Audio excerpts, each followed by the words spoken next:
ప్రియురాలి అడ్రస్ ఏమిటో చెప్పమ్మా, కాస్త చెప్పమ్మా. జవరాలి చిరునామేమిటో చెప్పమ్మా, కాస్త చెప్పమ్మా.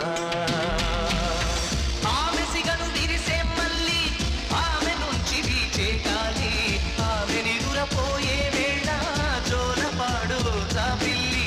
ఆమె సిగను విరిసే మళ్ళీ ఆమె నుంచి వీచే గాలి, ఆమె నిదురపోయే వేళ జోలపాడు పిల్లి. చెప్పమ్మా, కాస్త చెప్పమ్మా, చెప్పమ్మా, కాస్త చెప్పమ్మా. ప్రియురాలి అడ్రస్ ఏమిటో చెప్పమ్మా.